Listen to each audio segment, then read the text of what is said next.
ममता कौशिक की 3 बहुएं थी। बड़ी बहू सपना, मंझली बहू सीमा और छोटी बहू अंजलि थी। सपना और सीमा ने शादी के कुछ महीने बाद ही ममता से अलग होकर अपना अपना खाना पकाना शुरू कर दिया था। वहीं अंजलि ममता और बाकी सभी के साथ रहा करती। ममता कौशिक का 3 फ्लोर का घर था। सबसे ऊपर सपना रहा करती, बीच में सीमा और सबसे नीचे अंजलि। इस हिसाब से उनके घर में 3 रसोइयां थी। ऐसी एक सुबह ममता नाश्ते की टेबल पर। अंजलि बहू, खाने में क्या बनाया है आज? माँ जी, मैंने आपके लिए उपमा और सांभर बनाया है। अच्छा, खुशबू तो मुझे आलू के पराठे की आ रही थी। आलू के पराठे? वो तो मैंने नहीं बनाए माँ जी। हो सकता है सीमा दीदी या सपना दीदी ने बनाए होंगे, तभी आपको उनकी रसोई से खुशबू आ रही होगी। हाँ, हो सकता है। चल कोई बात नहीं, ला तो उपमा और सांभर लेकर आ जा। अपनी सास की बात सुनकर अंजलि गर्मा गर्म नाश्ता उनके लिए भेज देती है। तभी अंजलि का ससुर मोहन और पति राहुल आ जाते हैं और मोहन बोलता है, बहू, अब मुझे गर्मा गर्म अदरक वाली चाय दे दे। और जल्दी से हमारा लंच दे दो, ऑफिस के लिए देर हो रही है। ये लीजिए पापा जी, आपकी चाय और ये आपका लंच, और नाश्ता ना जरूर करके जाइएगा। हाँ ठीक है। इतना कहकर फटाफट से नाश्ता करता है और ऑफिस के लिए निकल जाता है। ममता और मोहन भी नाश्ता करने के बाद अपने अपने कामों में लग जाते हैं। क्योंकि मोहन और ममता अंजलि के पास रहा करते थे, इसलिए अंजलि की रसोई में ही सबसे ज्यादा खाना पकाया जाता था। कोई भी रिश्तेदार आता तो अंजलि के पास ही आता, जिस वजह से अंजलि का ज्यादातर वक्त रसोई में ही बीत जाया करता। ऐसी एक दिन अंजलि बर्तन धोकर आती है और अपने हाथों से पानी झाड़ते हुए कहती है, कहने को तो मेरे घर में 3 रसोई है, लेकिन सबसे ज्यादा मेहनत तो मैं ही करती हूँ। मेरी दोनों जेठानियाँ बस आराम करती रहती हैं। उन्हें तो सास ससुर से तो बिल्कुल ही मतलब नहीं है, और कोई रिश्तेदार आए या ना आए उनको कोई दिक्कत नहीं है। दोनों ने अपनी अपनी रसोई अलग करके रखी हुई है। अंजलि इतना बोल ही रही होती है कि तभी वहाँ पर सपना और सीमा आ जाते हैं और सपना बोलती है, क्या बात है अंजलि, अकेली क्या बड़बड़ा रही हो? लगता है अंजलि में भुतवा आ गया है। कुछ भी नहीं दीदी, आप दोनों यहाँ कैसे? वो शक्कर खत्म हो गई थी तो वही लेने आई थी। और मुझे थोड़ा सा अदरक चाहिए था। ठीक है, आप रुकिए, मैं लेके आती हूँ। अंजलि शक्कर और अदरक लेकर आती है और सीमा और सपना को दे देती है। तभी सपना बोलती है, मेरी बात मानो अंजलि, तुम भी अपना चूल्हा चौका अलग कर लो। अरे सासू माँ अभी खुद से बनाकर खा ले, इतनी तो उनकी जवानी बाकी है। तुम क्यों सारा सारा दिन चूल्हे में लगी रहती हो? सही कह रही है सपना दीदी। अरे मैं तो आते ही सासू माँ की चाल चलन समझ गई थी। किसी काम को हाथ नहीं लगाती, बस सारा दिन ऑर्डर ही देती रहती है। इससे तो अच्छा है कि अपना बनाओ और अपना खाओ। वैसे भी 3 तिगाड़ा काम बिगाड़ा होता है। अगर चौथी रसोई तुम बनाओगी तो सब कुछ सही हो जाएगा। इतना कहकर सीमा और सपना आपस में हाई फाई करते हैं और अपने फ्लोर पर चले जाते हैं। उन दोनों की बात सुनकर अंजलि खुद से बोलती है, बड़ी आई मुझे बताने वाली और मुझे नसीहत देने वाली ये दोनों। मुझे क्या करना है क्या नहीं, इनसे पूछने की ना मुझे कोई जरूरत नहीं है। मुझे अपनी रसोई अलग करनी होगी, तब मैं अपने बाद में देख लूंगी, लेकिन मैं इनके बहकावे में बिल्कुल भी नहीं आऊंगी। इतना बोलकर अंजलि दोनों की बात को इग्नोर कर देती है और घर के कामों में लग जाती है। वक्त गुजरता चला जाता है। बढ़ती उम्र के साथ साथ मोहन और ममता की डिमांड भी बढ़ती चली जाती। कभी उन्हें मीठा खाने का मन करता तो कभी तीखा खाने का मन होता, जिसके चलते ही हमेशा अंजलि कभी समोसे तो कभी दही भल्ले तो कभी पराठे और मोमोज और मीठे जैसी चीजों को बनाती रहती, और वो लोग भी घर पर इन चीजों को बनवाते रहते। ऐसे एक दिन मोहन अंजलि से बोलता है, बहू, आज मेरा ना भेलपूरी खाने का मन कर रहा है, तू बना देगी क्या? जी पिताजी, जरूर बना दूंगी। और बेटा, मेरे लिए ना तुम चाट पापड़ी बना देना। तुम तो जानती हो मुझे बाहर का खाना हानिकारक होता है, इसलिए ना तुम घर में ही बना देना। जी क्यों नहीं, अभी बना देती हूँ। सास ससुर की फरमाइश को पूरा करने के लिए अंजलि रसोई में जाती है और वो देखती है कि भेलपूरी बनाने के लिए घर में प्याज तो है ही नहीं। अंजलि प्याज लेने के लिए सीमा के फ्लोर पर जाती है, जहां वो आराम से सोफे पर बैठकर सपना से बातें कर रही होती है और उसका पति रसोई में खाना बना रहा होता है। तभी अंजलि बोलती है, दीदी आप क्या मुझे 2 प्याज दे सकती हैं? थोड़ा जल्दी चाहिए था। हाँ क्यों नहीं, अभी देती हूँ, रुको। क्या बात है अंजलि, प्याज का इस वक्त में क्या काम है? अभी तो रात की सब्जी बनने में वक्त है, तो शाम को बाजार से भी ला सकती थी। अरे दीदी, पापा जी को ना भेलपूरी खाने का मन है और माँ जी को चाट पापड़ी, बस इसीलिए प्याज चाहिए था। तुम भी ना अंजलि, तुम्हें कितनी बार समझाया है अपनी रसोई अलग कर लो। अरे हम दोनों को देखो कितना कम खाना बनाते हैं और ज्यादा बर्तन भी गंदे नहीं होते, और तुम हो कि सास ससुर की फरमाइशों को पूरा करने में लगी रहती हो। रसोई अलग करने में ही भलाई होती है, और जब कभी हमारा खाना बनाने का मन ना हो तो हमारे पति बना देते हैं। लाइव एग्जाम्पल तो तुम कुछ देख ही रही हो। अरे तुम भी ऐसे ही राहुल को अपने काबू में रखो। सपना की बात सुनकर अंजलि प्याज को अपने हाथों में मरोड़ती हुई नीचे आ जाती है, जिसके बाद वो भेलपुरी और चाट पापड़ी बनाकर मोहन और ममता को दे देती है। ऐसी एक दिन अंजलि खुद से बोलती है, दोनों जेठानियों को क्या लगता है कि उन्होंने अलग अलग रसोई करा के बहुत बड़ा तीर मार लिया। अब मैं उनको बताऊंगी जो मजा परिवार के साथ खाने में है ना, जब देखो बंटवारा कर लो कहती रहती पूरे टाइम। ऐसी एक शाम जब सपना और सीमा अपने अपने पति के साथ डिनर के लिए बाहर गए होते हैं, तभी चोरी छुपे अंजलि बारी बारी से उनके फ्लोर पर जाती है और उनके सिलेंडर की सारी गैस निकालकर खिड़की खुली छोड़ देती है, जिसके बाद सिलेंडर ऑफ करती है और वापस से नीचे आ जाती है। अगली सुबह जब सपना और सीमा दोनों सुबह का चाय नाश्ता बनाने लगती हैं, तो वो देखती हैं कि सिलेंडर में गैस ही नहीं है। तभी सपना सीमा के पास जाती है और उससे बोलती है, अरे सीमा, मेरा सिलेंडर खत्म हो गया यार, तेरे गैस पर खाना बना लूं क्या? अरे मेरा भी सिलेंडर खत्म हो गया है। समझ नहीं आ रहा आजकल क्या हो रहा है। समझ नहीं आ रहा, कल तक तो ठीक से चल रहा था, आज क्या हो गया। एक काम करते हैं, अंजलि के पास चलते हैं। सीमा और सपना सबसे नीचे अंजलि के पास आ जाते हैं, जहां अंजलि सभी को गर्मा गर्म नाश्ता परोस रही थी। अंजलि के खाने की खुशबू सूंघकर सीमा और सपना का दिल भी जाग जाता है। तभी वो उन दोनों को देखकर ममता बोलती है, आज आसमान का चांद धरती पे कैसे उतर गया? तुम दोनों यहाँ क्या कर रही हो? सिलेंडर खत्म हो गया। तो जाकर भरवा कर लाओ ना, यहाँ क्या कर रही हो फिर? माँ जी, नाश्ता बनाना था इसीलिए।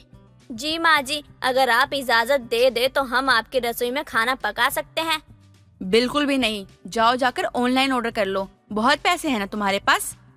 अपनी अलग अलग रसोई बना सकती हो, सब कुछ कर सकती हो, तो क्या बाहर से खाना भी नहीं खा सकती हो? अरे माँ जी, गुस्सा मत कीजिए। अरे सीमा दी और सपना दी, आइए बैठिए ना, मैंने नाश्ता ना थोड़ा ज्यादा ही बनाया है, आप दोनों बैठिए खाइए। अंजलि के कहने पर सीमा और सपना उछलकर कुर्सी पर बैठ जाते हैं और फटाफट से नाश्ता करते हैं। इतने टाइम बाद सभी लोग एक साथ बैठकर खाना खा रहे होते हैं और सीमा और सपना को भी बहुत अच्छा लगता है। दिन गुजर जाते हैं और रोज ही अंजलि कुछ ऐसा करती जिस वजह से सीमा और सपना सभी के साथ नीचे आकर खाना खाती। साथ में अंजलि के साथ वो खाना पकाने में भी मदद करती। रोज और ये सब कुछ होता था। एक दिन ममता उन दोनों से कहती है, क्या बात है, अब तुम दोनों को अपनी रसोई का खाना अच्छा नहीं लगता क्या, जो रोज रोज नीचे आ जाती हो खाना खाने के लिए? तुम दोनों को तो बहुत शौक था अलग अलग रसोई बनाने का, अब क्या हो गया? माँ जी, सच कहे तो इतने दिनों बाद जब सब ने एक साथ बैठकर खाना खाया, बातें की तो बहुत अच्छा लगा। हम ऊपर अपने अपने फ्लोर पर खाना तो बनाते हैं, लेकिन अकेले खाना खाने का मन भी नहीं करता है। कभी कभी तो मैं और सीमा खाना बनाकर बस उसे देखते रहते हैं और उसे सही से खा भी नहीं पाते। दीदी सही कह रही है माँ जी, हमने बहुत बड़ी गलती कर दी जो हम परिवार में रहने का मोल समझ नहीं सके और खुद को परिवार से अलग करके, जबकि यही हमारी सबसे बड़ी गलती है। परिवार में एक साथ रहना ही सबसे बड़ी खुशी होती है। सीमा दी और सपना दी, आप दोनों की मुंह से ये बात सुनकर ना मुझे बहुत अच्छा लगा। तो फिर ये 3 रसोई को हम एक रसोई बना ले, हम तीनों मिलकर रोज अच्छा अच्छा खाना बनाएंगे। बोलो, मिलाती हो हाथ? हाँ बिल्कुल। इस तरह की एक छोटी सी कोशिश के साथ ममता और मोहन का सारा परिवार एक साथ फिर से जुड़ जाता है और तीनों रसोइयां टूटकर केवल एक रसोई बन जाती है, जिसमें सभी के लिए हर दिन अच्छा अच्छा खाना पकाया जाता था और खाया भी जाता था। नेहा और निशा दोनों एक ही गांव में रहती थी। दोनों बचपन से ही बहुत अच्छी दोस्त थी। नेहा ने हमेशा से ही निशा को दोस्त माना। वो कभी भी कुछ भी लेती, दोनों मिल बांट कर खाया करती। अब दोनों ही बचपन की सहेलियां इतनी बड़ी हो गई कि दोनों एक दूसरे से बिछड़ने वाली थी। नेहा और निशा दोनों के लिए एक साथ ही रिश्ता आता है। दोनों अपने घर जाती हैं और दोनों को पता चलता है कि दोनों की शादी तय हो गई है। निशा का रिश्ता शहर में हुआ था, तो वहीं नेहा का रिश्ता एक छोटे से गांव में। निशा नेहा से मिलने आती है। सुन नेहा, तुझे पता है मेरी शादी तय हो गई है, वो भी शहर। कांग्रेस निशा, मेरी भी शादी लग गई है, पर मेरी शादी गांव में लगी है। तेरा तो अच्छा है निशा, अब तू तो दूर शहर चली जाएगी, वहाँ बहुत ऐश करेगी। हाँ तू सही बोल रही है, मैंने भी सुना है शहर के घर में हमेशा अगल बगल में नौकर रहते हैं। कहीं भी बाहर जाओ, गाड़ियाँ हमेशा बाहर खड़ी रहती है।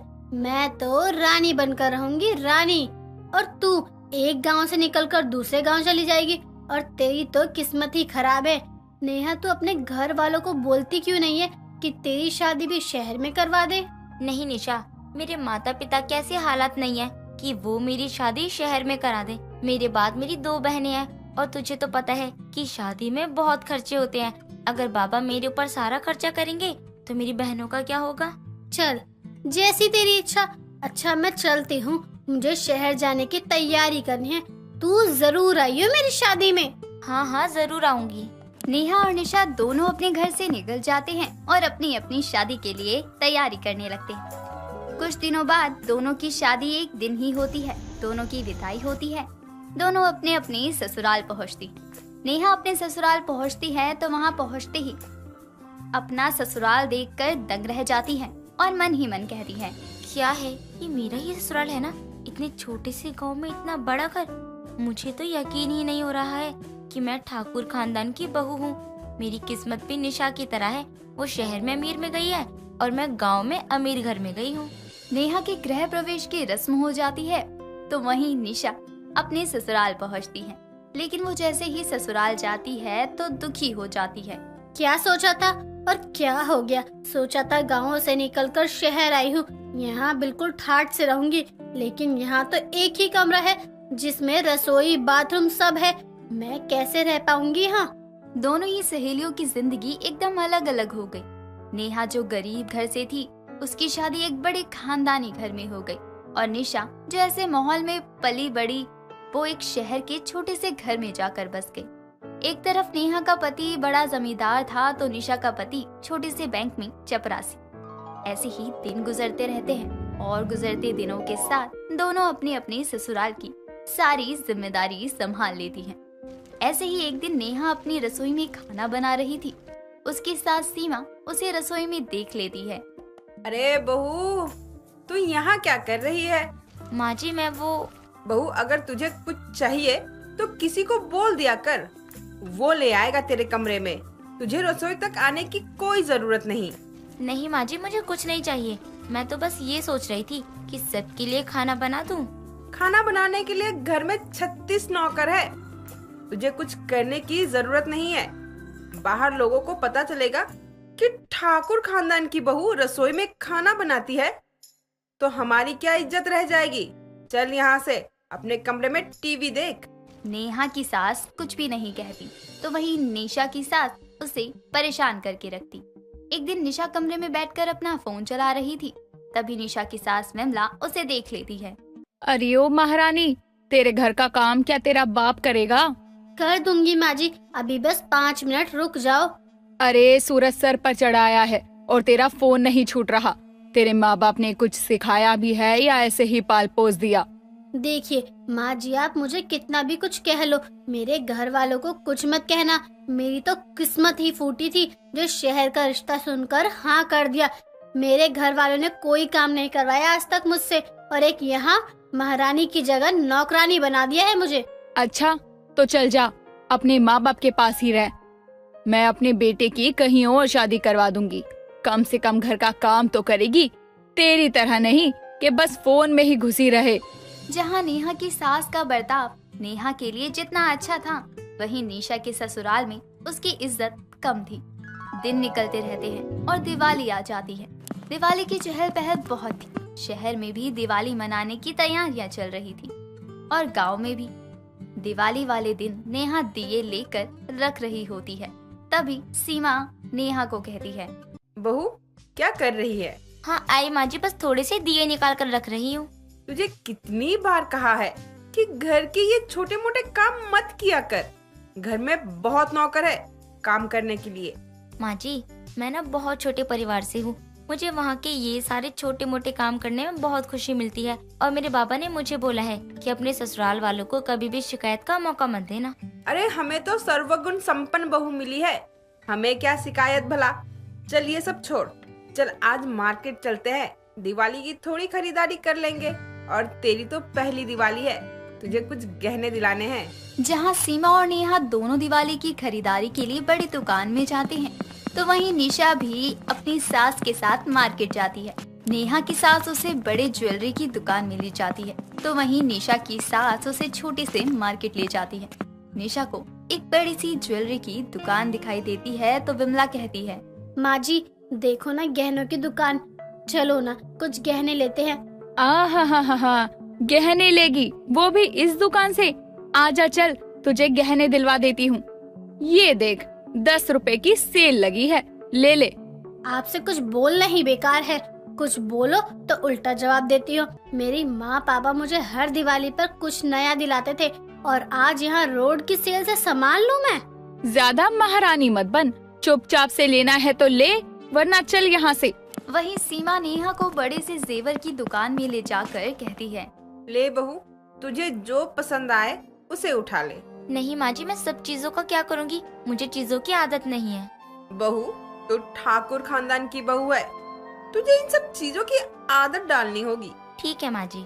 कुछ महंगा ले लियो, तू जिस पर हाथ रखेगी वही तेरी हो जाएगी। सीमा नेहा को जेवर दिलाकर घर ले जाती है और अच्छे से दिवाली मनाती।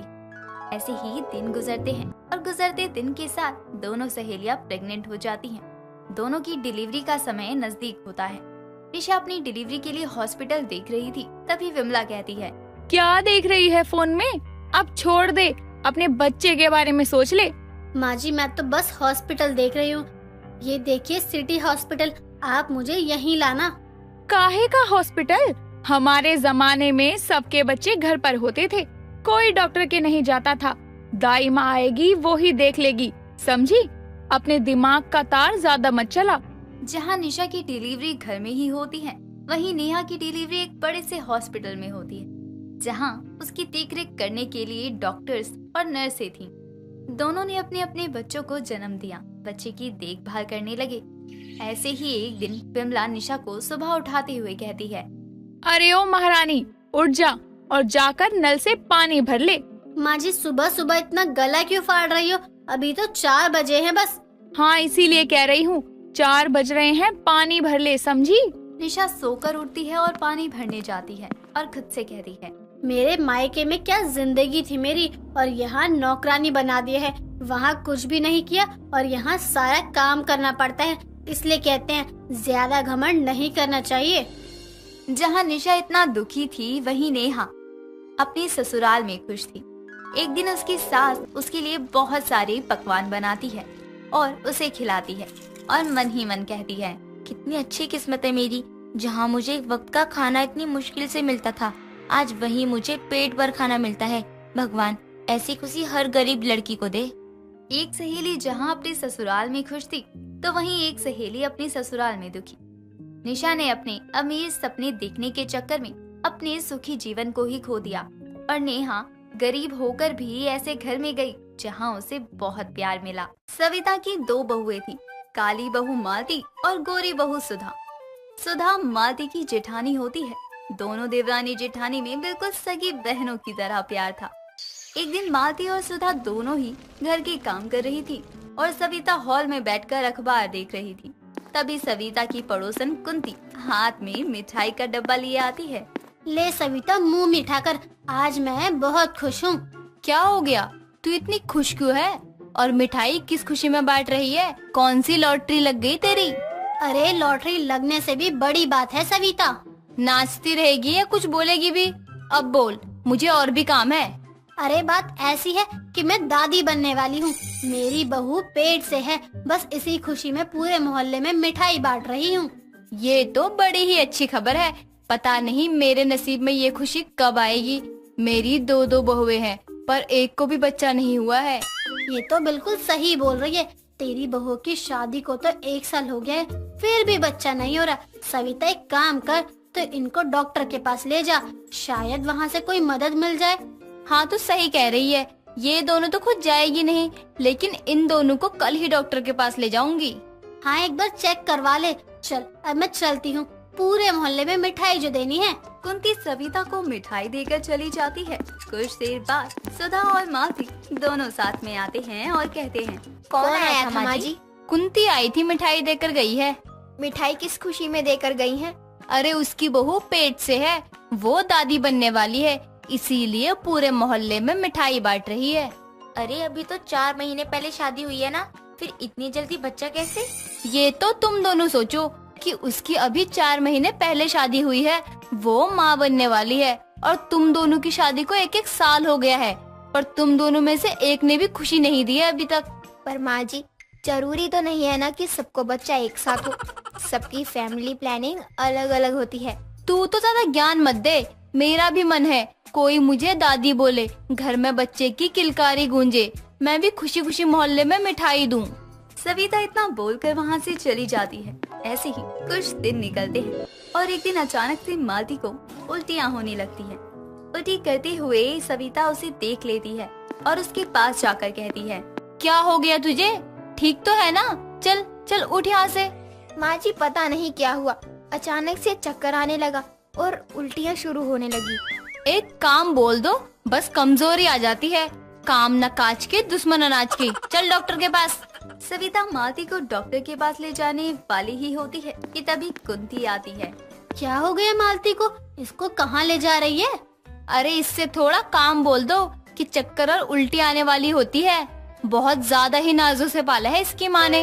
1 मिनट रुक जा, जरूरी नहीं है कि काम की वजह से चक्कर और कमजोरी हुई हो, कुछ और भी कारण हो सकता है ये पेट से हो, मेरी बहू को भी ऐसे ही हो रहा था।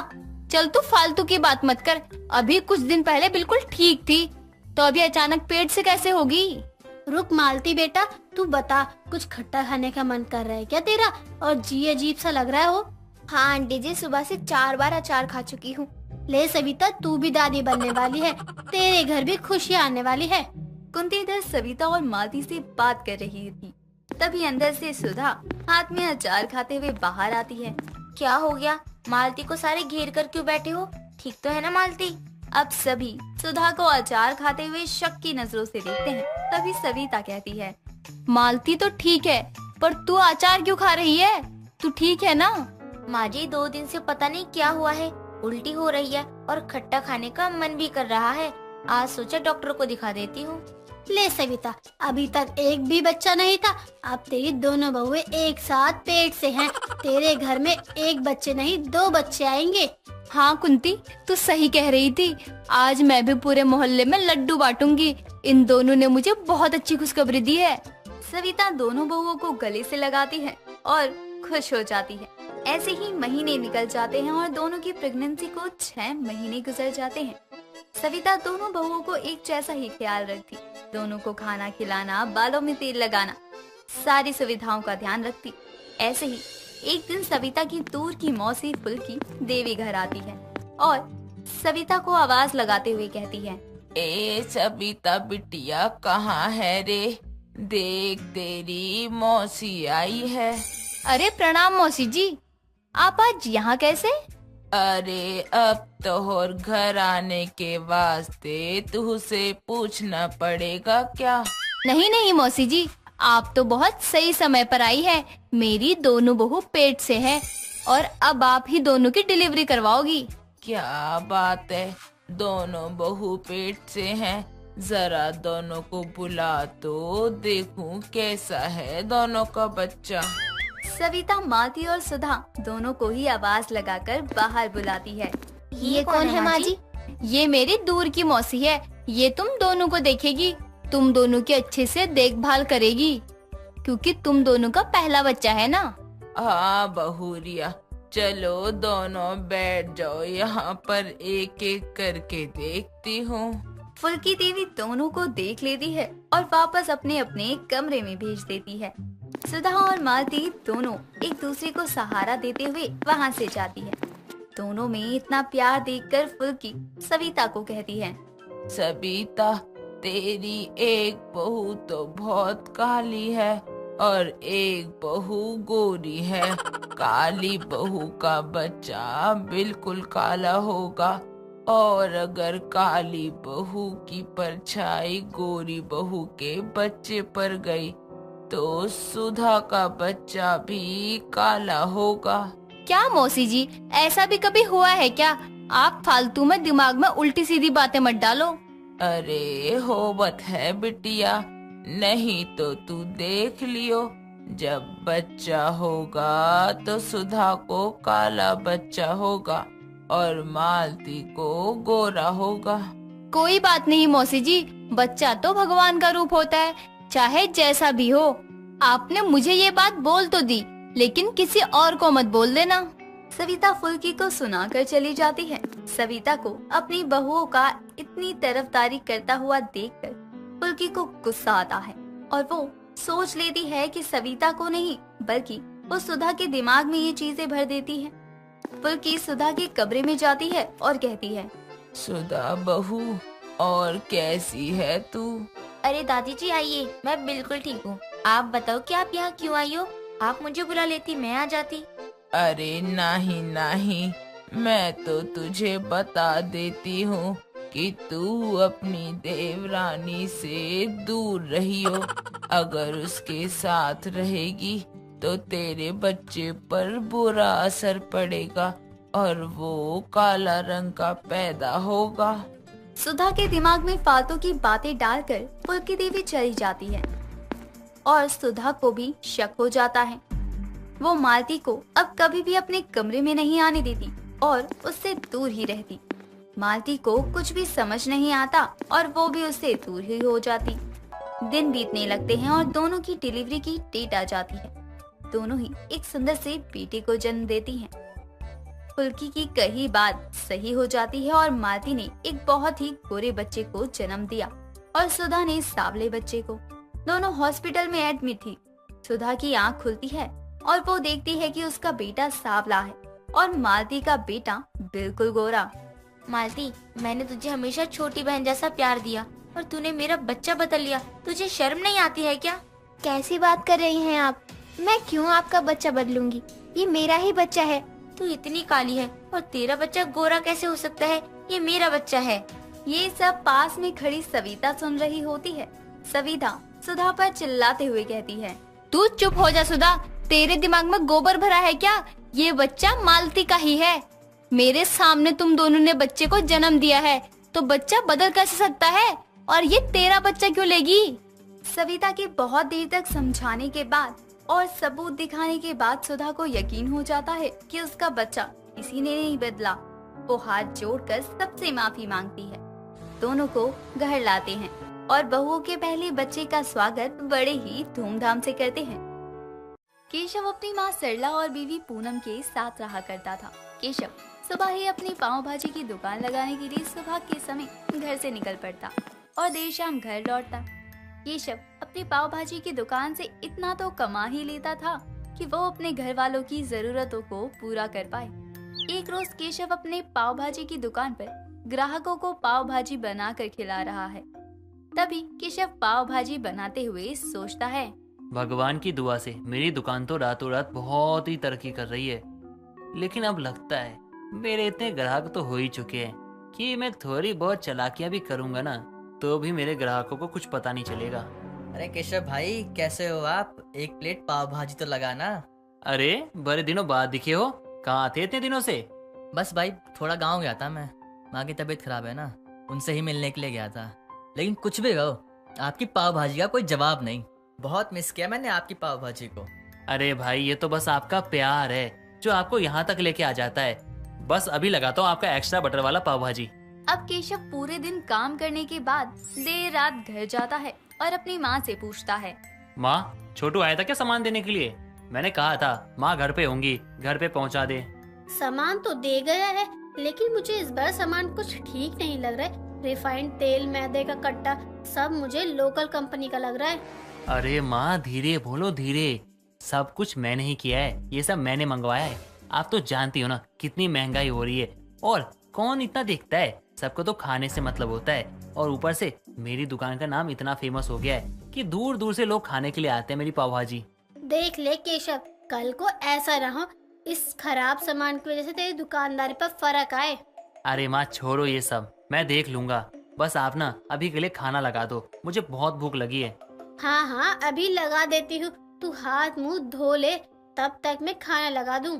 अब सरला अपने बेटे केशव के लिए खाना लगाती है और अगली सुबह ही केशव सुबह सुबह उठकर अपनी दुकान का सामान तैयार करता है। तभी केशव के घर विमला का आना होता है। क्या बात है केशव, सुबह सुबह काम में लग गया है। और ये क्या कर रहा है तू? तू तो बड़ा लोकल तेल यूज करता अपने पाव भाजी में। बता, ये तो बहुत गलत कर रहा है तू।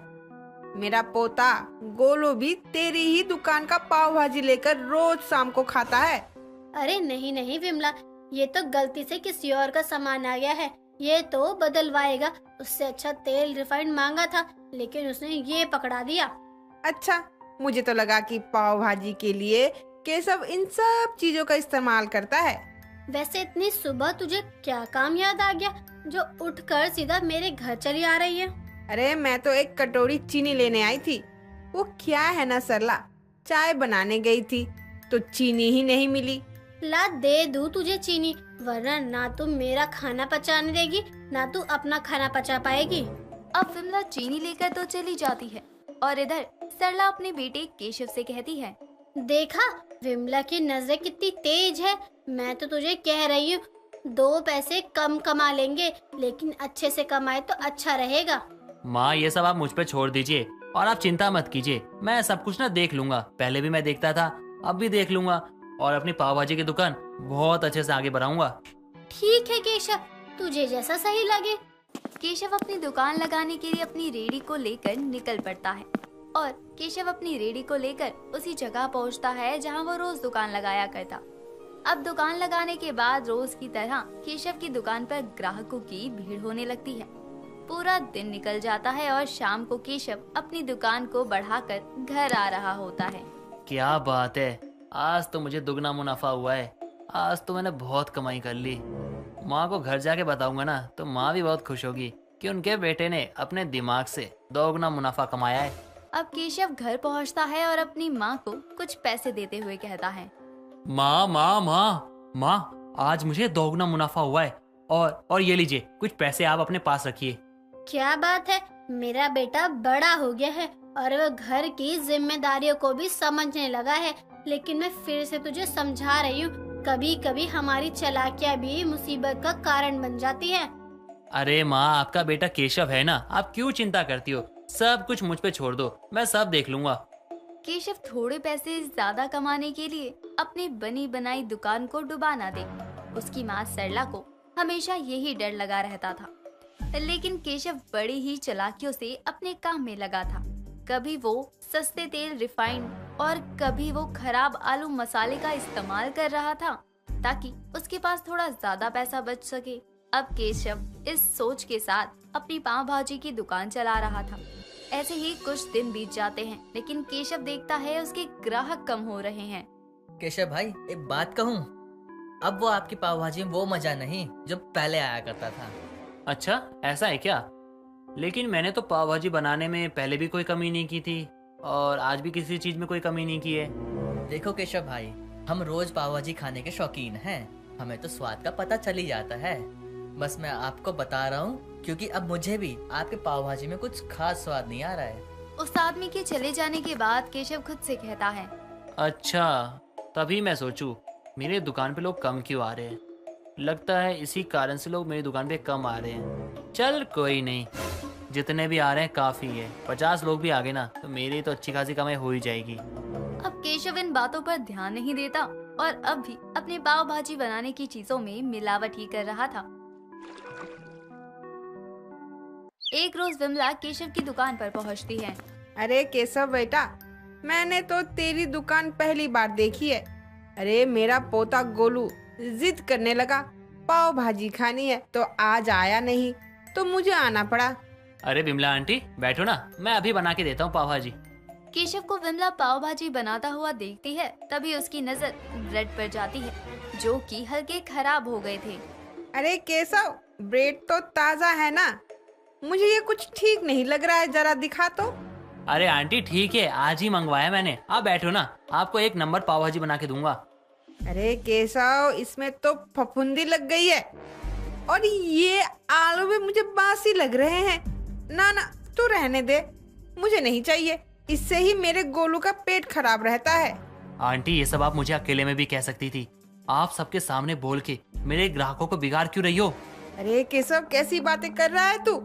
ये खाकर किसको मरना है?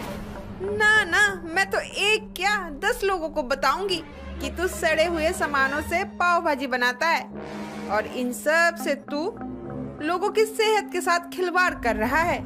अब वहाँ मौजूद लोग भी धीरे धीरे केशव को बिना पैसे दिए ही जाने लगते हैं। केशव उन्हें जाता हुआ देख लेता है। अरे भाई साहब, अरे पैसे तो देते जाओ। अरे अरे सुनो तो। अरे विमला आंटी, ये आपने क्या किया? आपने मेरे सारे ग्राहकों को भड़का के भगा दिया। आपको नहीं लेना था तो मत लो यार, चली जाती ना चुपचाप से। मेरा सारा धंधा चौपट करके रख दिया आपने। अरे मैं क्यों करवाने लगी तेरा धंधा चौपट? मैंने जो देखा वही तुझे कहा है। विमला के हंगामे से जो भी 4 लोग केशव की दुकान पर आ रहे थे, अब उन्होंने भी आना बंद कर दिया था और धीरे धीरे केशव की दुकान पूरी तरह बंद हो गई, क्योंकि 2 पैसे बचाने के लिए केशव ने अपनी दुकान में जिन सामानों का इस्तेमाल किया, उससे उसकी पाव भाजी की दुकान बंद ही हो गई, जिससे केशव अपने लिए नया काम ढूंढने के लिए इधर उधर भटकने लगता है। मैं तुझे समझाती रही, लेकिन तू है कि कुछ समझता ही नहीं है। माँ, ये सब मेरे कारण हुआ है। मैंने अपनी चालाकियां दिखाने के चक्कर में अपना सब कुछ खो दिया। इतना अच्छा धंधा चल रहा था मेरा, मैंने सब कुछ बर्बाद कर लिया। अपनी अच्छी खासी चलती हुई पाव भाजी की दुकान पे ताला लगवा दिया। अब केशव की वजह से उसकी बनी बनाई इज्जत और पाव भाजी की दुकान दोनों ही बदनाम हो चुके थे। शकुंतला की बहू रीता शादी के दूसरे दिन सुबह सुबह बेचैनी महसूस कर रही थी, जिसे देखकर रीता का पति अशोक रीता से कहता है, रीता तुम ठीक तो हो ना? क्या हुआ तुम्हें? मुझे अजीब सी बेचैनी हो रही है, मुझे पानी चाहिए, पानी। अब तुम ठीक हो? क्या हुआ अचानक तुम्हें? हाँ, थोड़ा ठीक लग रहा है। पता नहीं अचानक से मुझे बेचैनी कैसे होने लगी। अरे होता है, गर्मी भी कितनी है। अगर फिर कुछ ऐसा ऐसा होगा लगेगा तो डॉक्टर के पास ले चलता हूँ। अब रीता अपनी सास के साथ किचन में काम करवा कर घर का झाड़ू पोछा करने के बाद नहाने जाती है। इसे ही तो मैं ढूंढ रही थी। क्या बात है, इसकी खुशबू कितनी अच्छी है, मजा ही आ गया। रीता कुछ समय बाद नहाकर निकलती है तो रीता की सास शकुंतला नहाने जाती है। कुछ समय बाद शकुंतला नहाकर बाहर निकलती है। बहू तो नहाने गई थी, तो क्या साबुन था बाथरूम में? अगर मैंने कहा कि साबुन था बाथरूम में तो ये मुझसे पूछेंगी कि अब वो कहाँ गया। इससे अच्छा है मैंने साफ साफ इनकार ही कर दूं। अरे बहू, मैं तुझसे बात कर रही हूँ, क्या हुआ बता तो कुछ। ना ना माँ जी, मैं भी इतनी गर्मी में बिना साबुन के ही नहा कर आई हूँ। बताओ, कल ही साबुन रखा हुआ था, आज पूरा का पूरा साबुन गायब हो गया। ये क्या बहू, ये बुलबुले कहाँ से आ रहे हैं? कहीं तूने तो साबुन नहीं खाया जो हजम नहीं हुआ? माँ जी, ये क्या बोल रही हो आप? भला कोई साबुन भी खा सकता है?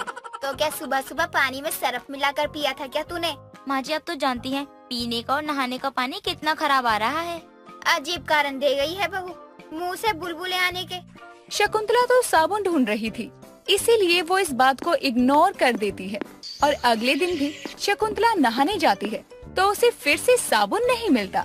बहू, ओ बहू, कहाँ है? हाँ माँ जी, क्या हुआ? आप ठीक तो है ना? सच सच बता, साबुन कहाँ है?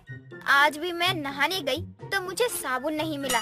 तो क्या माँ जी, आप मुझ पर शक कर रही हो? अपनी भोली सी बहू पर शक कर रही हो, जिसने आज तक एक मक्खी नहीं मारी, उस पर शक कर रही हो आप? अरे अरे, बहू तो रोने लगी। मैं तो बस पूछ रही हूँ। बहू, सच में ना जाने कौन इतनी महंगी महंगी साबुन चोरी करके ले जा रहा है। कहीं ये गिलहरी का तो काम नहीं? माँ, हो सकता है वो नाले के रास्ते में आ जाती हो और साबुन चुरा ले जाती हो। अरे तो उसे साबुन से ही दुश्मनी है क्या? लगता है वो भी साबुन ले जाती है अपने बच्चों को नहलाने के लिए। अब धीरे धीरे समय बीत रहा था, लेकिन हर रोज शकुंतला के बाथरूम से एक एक साबुन गायब होता जा रहा था, जिससे शकुंतला भी परेशान हो चुकी थी। अरे शकुंतला कहाँ है? कहीं नजर नहीं आ रही है शकुंतला, लगता है घर पर नहीं है। अरे कहाँ जा रही है? थोड़ा भी सब्र नहीं है ना विमला तुझे? मैं आ रही हूँ, रुक तो जा। अरे शकुंतला, और बता कैसी है? आजकल तू कहीं आती जाती भी नहीं, मैंने सोचा मैं ही तुझसे मिलने आ जाऊँ। अरे विमला, क्या बताऊँ, मेरे घर में तो साबुन चोर का आतंक मंडरा रहा है। साबुन चोर? ये कैसा चोर है? जरूर उसके शरीर से बदबू आती होगी, तभी तो तेरा साबुन चोरी करके ले जाता है। भगवान जाने कौन और कैसे मेरे बाथरूम में से साबुन चोरी कर रहा है। अरे तो क्या हुआ शकुंतला, साबुन की तो बात है, जाने दे, इतना क्या सोचती है? अरे विमला, 1 सप्ताह से ज्यादा हो गया है, हर रोज चोरी हो रही है मेरे बाथरूम में साबुन की। क्या बात कर रही है? कहीं किसी को साबुन खाने की आदत तो नहीं। देख शकुंतला, ये सब बात हर किसी के सामने कहने वाली नहीं होती। जरूर चोर तेरे घर का ही है। बहू, ओ बहू, जरा 2 कप चाय बना ला विमला और मेरे लिए। विमला और शकुंतला आपस में बातें कर रहे थे। तभी थोड़ी ही देर में रीता भी उन दोनों के लिए चाय बना कर ले आती है। लीजिए विमला आंटी, चाय पीजिए। अरे शकुंतला, जो मैंने देखा क्या तू भी वही देख रही है? तेरी बहू के मुँह से ये बुलबुले कैसे? ये तो मैंने बहू के मुँह से बहुत बार निकलते देखा है। क्यों बहू? हाँ माँ जी, देखो अभी बोलने पर भी बुलबुले निकल रहे हैं। अब रीता के जाने के बाद ही विमला शकुंतला से कहती है, कहने को तो सास बन गई है, लेकिन अकल एक पैसे की नहीं है। चोर और कोई नहीं, तेरी बहू रीता ही है जिसे साबुन खाने का शौक है। राम रे राम, मेरी बहू को क्या मैं खाने को नहीं देती हूँ जो वो साबुन खाकर अपना पेट भर रही है? अरे तेरी बहू को सब मिलता है, लेकिन उसे ये शौक है, बल्कि इससे वो अपना पेट नहीं भरती। अब विमला और शकुंतला दोनों रीता के बंद कमरे से थोड़ी से खुली जगह से रीता के कमरे में ताका झाकी करते हैं। तभी दोनों देखते हैं कि रीता प्लेट में कई सारे साबुन लिए खा रही थी। चुप कर, देख मिल गया ना चोर। अरे विमला आंटी, माँ जी, ये आप लोग क्या कह रहे हो? अरे बहू, मुझे शकुंतला अपना घर दिखा रही थी। कह रही थी दरवाजा टूटने लगा है, पर बैठा नहीं गया तो लेट कर देख रही थी। और तेरे मुंह से अभी भी बुलबुले निकल रहे हैं। हाँ विमला आंटी, ये तो आते ही रहते हैं। अब आप उठ जाइए। अरे बहू, थोड़ा सहारा करना, उठ जाती हूँ। विमला और शकुंतला अपनी आंखों से देखते हैं कि शकुंतला की बहू रीता साबुन खा रही थी, जिस वजह से उसके बोलने या डकार लेने पर भी उसके मुंह से बुलबुले निकल रहे थे। लेकिन शकुंतला को ये सब देखकर धक्का लगता है। थोड़ी देर में अशोक का आना होता है। शकुंतला अपने बेटे को सब कुछ बता देती है। माँ, इस बात का शक तो मुझे भी था, लेकिन मैंने कभी ना बोला और ना रीता से पूछा। लेकिन बेटे, इसकी ये आदत को अगर हम नहीं छुड़वाएंगे तो ये आगे जाके बहुत दिक्कत करेगी। रीता, माँ बता रही थी तुम्हारे मुंह से बुलबुले निकल रहे थे। हाँ, मैंने बताया भी था माँ जी को, ये सब पानी की वजह से ही हो रहा है। अच्छा, तो ये सब हमें क्यों नहीं हो रहा, तुम्हें क्यों हो रहा है? पता नहीं मुझे ऐसा क्यों लग रहा है। आप लोगों को भी तो आते होंगे, पता नहीं चलता होगा। शकुंतला और अशोक को तो पता चल चुका था कि उसके घर का साबुन चोर कौन है, और वो और कोई नहीं बल्कि रीता थी। लेकिन शकुंतला अपनी बहू की इस आदत को छुड़वाना चाहती थी। विमला, तुझे ही याद कर रही थी। 2-3 दिन से नजर नहीं आई है तू। अरे शकुंतला, तुझे नहीं पता, मेरी बहू की पुणे वाली बहन बहुत बीमार है। क्या हुआ उसे? सब ठीक तो है ना? नहीं शकुंतला, कुछ भी ठीक नहीं है। डॉक्टर ने कहा बड़ा ऑपरेशन होगा। अरे विमला, रो मत, अब क्या ही कर सकती हैं? इलाज तो करवाना होगा ना। लेकिन हुआ क्या है तेरी बड़ी बहन की बहू को? ये सब रीता भी बस खड़े हुए देख और सुन रही थी। तभी रीता विमला को पानी लाकर देती है और कहती है, लेकिन विमला आंटी, हुआ क्या है ये तो बताओ, जो डॉक्टर ने ये सब करने को कहा है। किस मुंह से बताऊं क्या खाती थी जो ये सब झेलना पड़ रहा है उसे? अरे मुंह से ही बोल, लेकिन बता तो सही, हुआ क्या है? ना शकुंतला, मुझसे नहीं बोला जा रहा। तू रोना बंद कर और बोलना विमला, क्या हुआ है? क्यों इतना रोए जा रही है? वो साबुन खाती थी शकुंतला। कहीं वही तो मेरा साबुन तो नहीं चुरा कर ले जा रही थी? पता नहीं क्यों उसे साबुन खाने का इतना शौक लगा। मुझे तो लग रहा है कुछ हो न जाए। विमला और शकुंतला की ये मिली भगत थी ताकि ये सब सुनकर रीता साबुन खाने की आदत को छोड़ दे। और होता भी कुछ ऐसा है। अगले रोज से बाथरूम से साबुन चोरी नहीं होता और ना ही रीता के मुंह से बुलबुले निकलते हैं। कुछ हुआ क्या शकुंतला तेरी बहू का, या अभी भी उसकी आदत नहीं गई? हाँ, काम बन गया। जितना तूने ओवर एक्टिंग की है ना, उसका तो कुछ तो नतीजा निकल ही गया। मुंह फाड़ रही थी बिना मतलब। दोस्तों, अगर आपको ये कहानी पसंद आई तो इसे लाइक करें, शेयर करें और कमेंट करके बताएं कि कहानी में आपको सबसे अच्छा क्या लगा।